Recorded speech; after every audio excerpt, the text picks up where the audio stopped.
Opening song, that's what this is. You thought it was a comedy, now it's a musical. What the fuck is this? I once had a homeless man in New York tell me to hurry the fuck up while I was handing him a dollar bill. And last week, my girlfriend flew out here from Australia to break up with me in person. Yeah, I would have been fine with a phone call, but apparently it's much easier to kick a man while he's down if you're in the same fucking room. 10 fingernail clippings out of 10 is easily the worst review I've ever had. And far fewer foot fetish moments. Except for this one. Check them out, boys. You're all a bunch of fuckheads. I'm gonna burn this shithole to the ground and move to the Gold Coast. Friends? Unless they're doing this on a billboard. Judge the fuck out of them if they're making those particular creative decisions.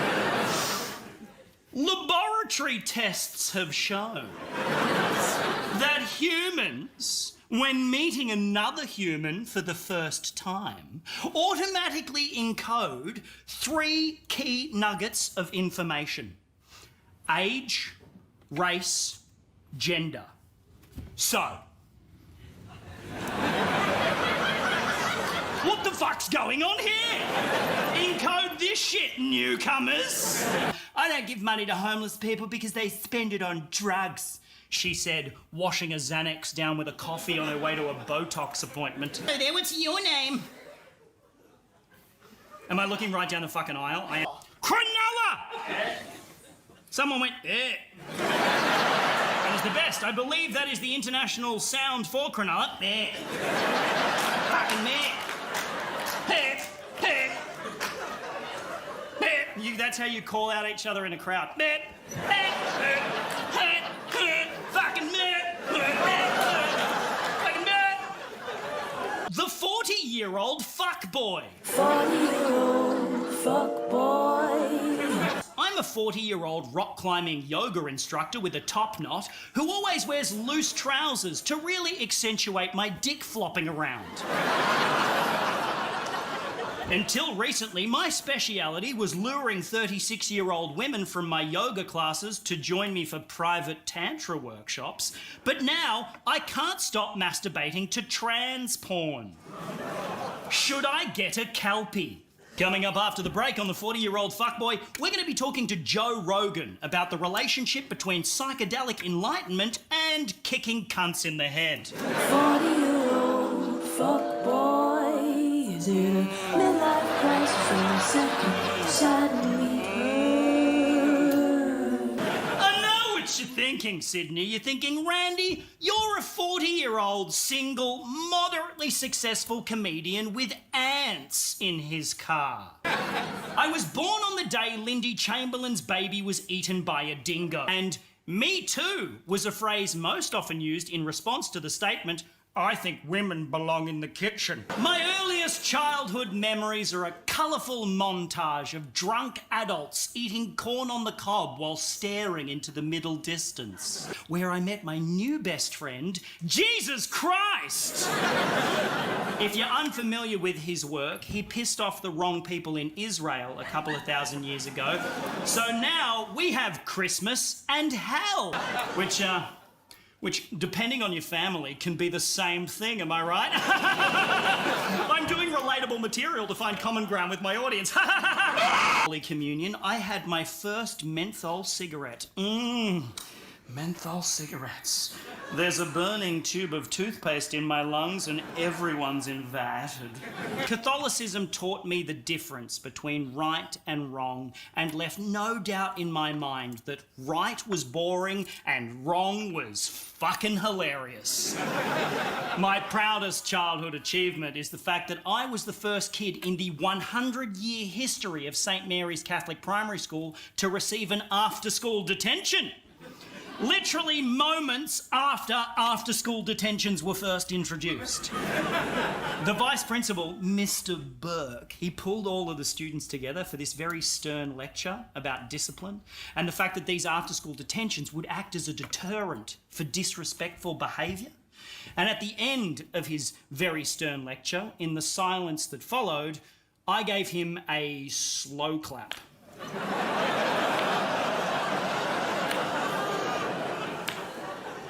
And he gave me a detention. And once I realised that the dopamine hit attached to being a smartass far outweighed any of the repercussions, there was no turning back. Knock, knock! Colin! Colonisation! Only joking. Colonisers don't knock before they come in. For it was discovered by Portuguese sailors in the 1500s. Then it was discovered by Dutch explorers in the 1600s. Then it was discovered by Captain Cook in 1770. I don't know how a place can be discovered if there are already people living there, but I still use Velcro shoelaces, so what would I know? Which reminds me, what is Australian history's most famous ship? Censorship! But those colourful criminals with their rich tapestry of fantastic backstories would go on to be the founders of a surprisingly boring society. Yelling at me in traffic because you married an arsehole? Just end your marriage. You're killing the fucking vibe out here. Have you ever washed clothes at the same time as a duvet cover? And then when you take the duvet cover out of the washing machine, all the clothes are somehow inside the duvet cover. And you have to climb in the duvet cover, get all wet from the duvet cover, just to rescue your little ball of clothes from the bottom corner of the duvet. The last few months, I feel like I've been stuck inside a duvet cover in a washing machine.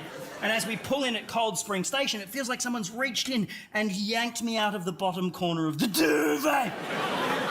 I'm constantly baffled by lamp manufacturers who think it's terribly clever to conceal the most important feature of a fucking lamp.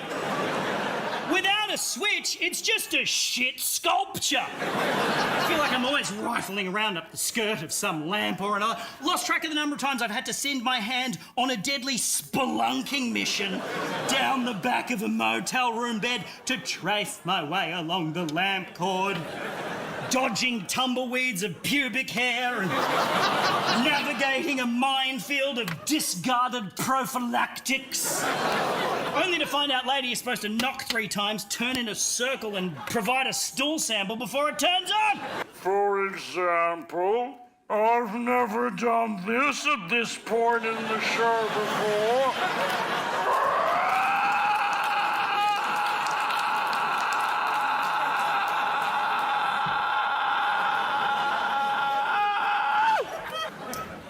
Drugs!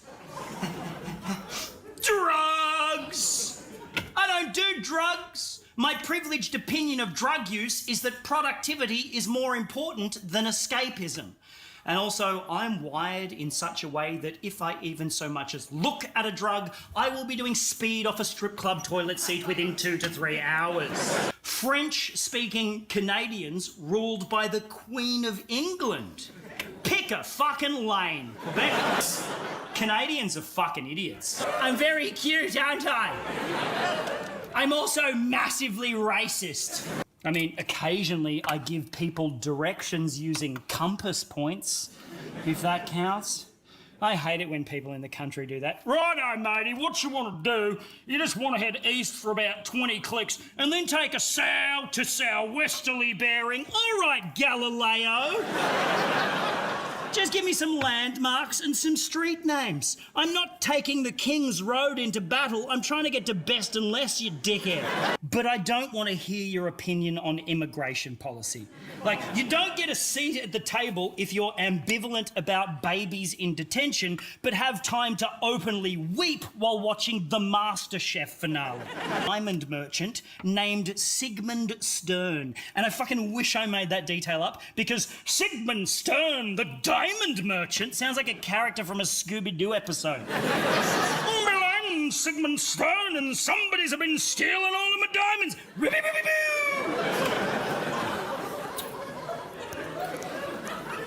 That bit was just for the racist baby.